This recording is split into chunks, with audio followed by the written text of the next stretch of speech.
Magandang araw po, si admin po ulit. Binabati ko po lahat ng taga-subaybay, lahat ng makikinig at lahat ng nakikinig sa aking programa. Belated Happy Valentine's po. Sana po masaya po ang inyong Valentine's. Nagbigay na ba kayo ng mga chocolates, cards, bulaklak sa mga lovers dyan? Sana po masaya po yung naging Valentine's nyo. Sa mga nagtatanong po kung bakit konti lang yung uploads ko, although recently napadami po yung uploads ko dahil nagkaroon ng oras. Pero minsan po kasi wala po talagang oras. Kasi po may trabaho po, tapos every weekend hahatid ko yung anak ko sa ballet class niya. Tapos ang dami pang extracurricular activities. So isinisingit ko lang po ang paggawa ng videos. Okay po, simulan po natin ang programa sa inyong inaabangang Shout Out! Kay Jello Moral, Hanilyn San Jose na Bicolana, Kimberly Santos, Jess Espinosa, Martina Jasmilona, Pitbull ng GCT Aklan. Gandang araw po sa inyo sa mga taga-Aklan. Region 6 po ata yun. LJ Kobe Sacristan, Precious Nisil De Vera, Kendrix Pisuena at mga pipe fitters sa Silicon Park Project sa Dubai. Magandang araw po sa mga taga-Dubai, sa mga nagtatrabaho po, sa mga tropa pits natin dyan sa Dubai. VJ Kumar, Merwin Garcia, Twice from South Korea. Magandang araw po sa mga taga-South Korea. Sa mga OFW po, ingat po tayo lalo na sa mga delikadong lugar na bansa. Sa Kuwait po, alam ko po, pinabalik na po ni Pangulong Duterte ang mga tao. Renz Resare, SKT Faker, Samuel Navalta, Loy Xavier, Gamboa Family, Marge Valencia, Kyle License Descalar, Sir John Reyes, Bon Raparial, MJ Pulintan, Renault of Cambodia. Magandang araw po sa mga taga-Cambodia kung marami po nakikinig dyan. At Renz Agustin. Ayan po, binabati ko po kayong lahat sa inyong mga shout-out na request. Kung magpapa-shoutout po kayo, comment lang po below. Sabihin niyo po ang mga shoutouts nyo. Every weekend upload po. Ito po ay aking babanggitin. Okay, so balik na po tayo sa ating kwento. Ito pong kwentong to ay kwento sa aking alma mater. So, pasok intro!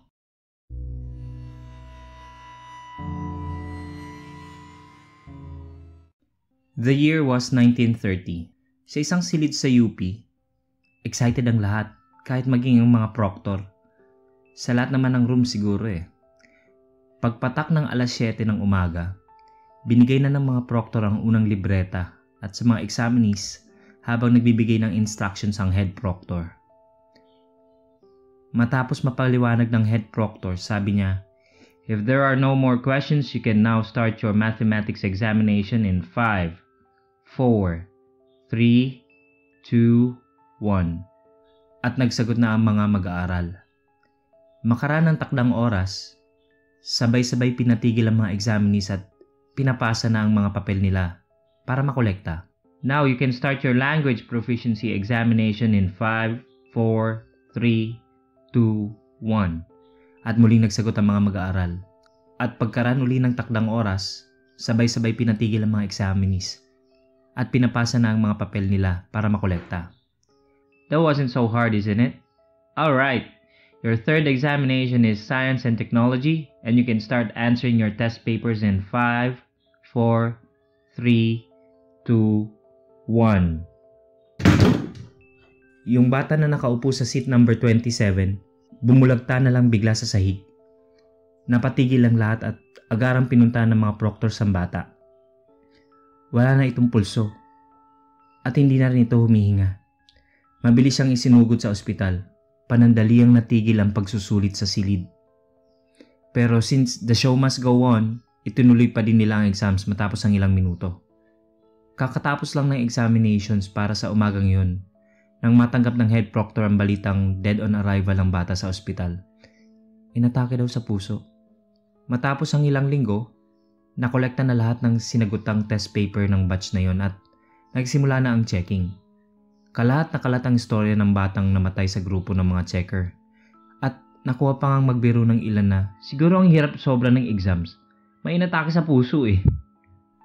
Maagang natapos mag-check yung checker na na-assign dun sa section ng batang namatay. At dahil wala na siyang ginagawa, na-curious siyang checkan din yung papel ng bata kahit pa may marka itong not for checking. Itinama ng bata lahat ng items. 1 to 50, yun yung math. At 51 to 100, yun yung LP.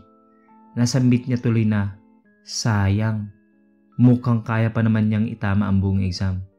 1931, yung bata na uupo dapat sa seat number 27 sa kaparehong silid na kinamatayan ng isang bata 1 taon nang nakakaraan ay hindi nakarating sa araw ng exam.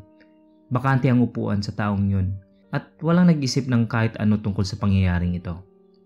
1932, hindi na naman nakarating ang batang dapat ay uupo sa seat number 27.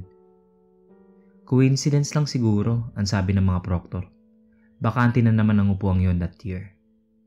1933, hindi na naman nakarating ang batang dapat ay seat number 27. May mga nagsasabi na mukhang ayaw daw magpaupo ng bata sa upuan niya kasi hindi niya natapos ang exam niya noon. For the third straight year, bakante ang seat number 27. 1934, taon-taon nawawala ng isang mag-aaral ang silid na iyon at ang mga pangyayaring iyo'y sinisisi sa pagmumulto nung batang namatay noong 1930. Nakakapagtaka din kasing isipin na sa tuwing magtatanong ang mga proctor sa ibang mag-aaral sa section na yun, wala ni isa sa kanilang may kilala sa batang absent na taon na yun.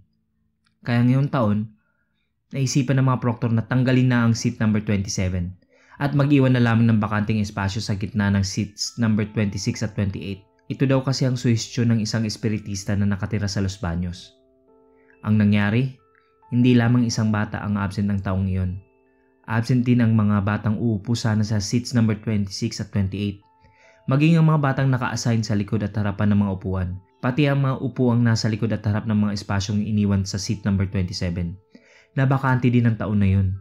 So imbis na isa lang ang absent that year from that section, naging 8. Curiously enough, wala din makapagsabi sa mga examinees kung sino ang 8 ito. 1935, ibinalik na mga proctor ang mga seat number 27. Mabuti na daw ang isang bata ang mawala ng taon na yun, kaysa naman sa 8. And to everybody's surprise and relief, dumating lahat ng examinees ng silid na yun ngayong taon. Salamat naman at natahimik na din ang kaluluwa ng bata. Marahil natanggap na niyang it's time for him to move on, sabi ng head proctor. Matapos ang ilang linggo, nakolekta na lahat ng sinagutang test paper ng batch na yon at nagsimula na ang checking. May pinagtataka nga lang yung checker ng mga test paper galing sa silid ng batang namatay 5 years ago. Yun kasing batang umupo sa seat number 27 nung taong yun, ang sinagutan lamang ay ang items number 101 to 250. Kinilabutan ng checker at dali-daling kumonsulta upang maikumpara ang papel na itinatama sa papel ng batang namatay 5 taon nang nakakaraan. Pareho lahat ng demographics na nasa 2 papel, ultimo litrato, at ang nakalagay sa petsa, parehong August 9, 1930. Nag-enjoy po ba kayo? Subscribe! Nag-upload po kami ng mahigit sa 3 videos sa loob ng 1 linggo. Salamat!